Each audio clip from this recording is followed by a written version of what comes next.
Hello everyone, স্বাগত তোমাদের আজকের ডকুমেন্টারি এপিসোডে। মিডল ইস্ট একটি অঞ্চল যেখানে গত কয়েক দশকে বারবার বদলেছে শক্তির ভারসাম্য। 1986 United states bombing of Libya থেকে শুরু করে ইরাক ওয়ার, এমনকি সাম্প্রতিক সিরিয়ার সংঘর্ষ, বারবার দেখা গেছে যুক্তরাষ্ট্র তার কৌশলগত স্বার্থে এই অঞ্চলে হস্তক্ষেপ করেছে। কিন্তু এই একই অঞ্চলে একটি দেশ আছে যাকে সম্পূর্ণভাবে নিয়ন্ত্রণে আনা আজও সম্ভব হয়নি। সেই দেশটি হল ইরান। প্রশ্ন হচ্ছে, কেন ইরান এতটা আলাদা? কি সেই শক্তি যা তাকে অন্যদের থেকে আলাদা করে? চলো শুরু করি ইরানের সবচেয়ে বড় শক্তি দিয়ে, তার ভূগোল। প্রথম অধ্যায়, প্রকৃতির তৈরি দুর্গ। ইরানকে এক কথায় বলা যায় একটি প্রাকৃতিক দুর্গ। দেশটির চারপাশ ঘিরে রয়েছে বিশাল পাহাড়ি রেঞ্জ। দক্ষিণ পশ্চিমে রয়েছে জাগ্রস মাউন্টেন্স, যা ইরাক দিক থেকে আসা যে কোনো আক্রমণকারীর জন্য একটি বিশাল বাধা। উত্তরে রয়েছে আলবোর্জ মাউন্টেন্স, যা কাস্পিয়ান সাগরের দিক থেকে প্রতিরক্ষা দেয়।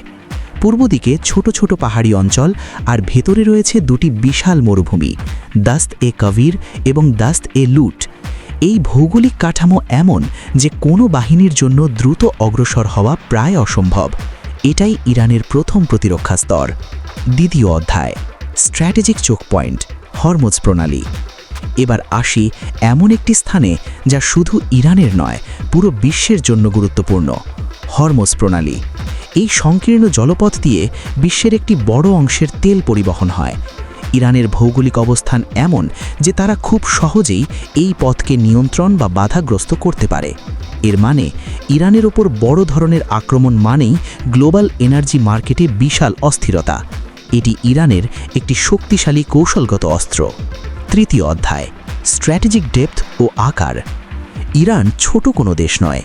প্রায় 1.6 মিলিয়ন বর্গ কিলোমিটার এলাকা জুড়ে বিস্তৃত এই দেশ, যেখানে বড় বড় শহর যেমন তেহরান বা ইস্ফাহান সীমান্ত থেকে অনেক ভেতরে অবস্থিত। এর মানে শত্রু যদি সীমান্ত ভেদ করেও ঢোকে, তবুও তাকে দীর্ঘ পথ পাড়ি দিতে হবে। এই ধারণাকে বলা হয় স্ট্র্যাটেজিক ডেপথ।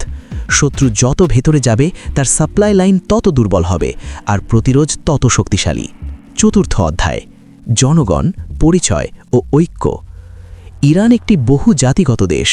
এখানে পার্সিয়ান, আজেলি, কুর্দি, আরব, বালুচ বিভিন্ন জাতিগোষ্ঠী বাস করে। স্বাভাবিকভাবেই এতে অভ্যন্তরীণ টানাপড়ন থাকে, কিন্তু ইতিহাস বলছে যখনই বাইরের শত্রু আক্রমণ করেছে, এই বিভাজনগুলো অনেকটাই মিলিয়ে গেছে। এর সবচেয়ে বড় উদাহরণ ইরান আইরাক ওয়ার। যখন সাদ্দাম হোসেন ইরান আক্রমণ করেন, তিনি ভেবেছিলেন ইরান দ্রুত ভেঙে পড়বে, কিন্তু বাস্তবে এই যুদ্ধ চলে 8 বছর এবং শেষ পর্যন্ত ইরান তার ভূখণ্ড ধরে রাখতে সক্ষম হয়। পঞ্চম অধ্যায়, অসম যুদ্ধের কৌশল। ইরান সরাসরি যুদ্ধের ওপর নির্ভর করে না, বরং তারা একটি প্রক্সি নেটওয়ার্ক তৈরি করেছে, যেখানে বিভিন্ন অঞ্চলে তাদের প্রভাবশালী গোষ্ঠী রয়েছে। এটি তাদেরকে সরাসরি যুদ্ধ ছাড়াই প্রভাব বিস্তার করতে সাহায্য করে।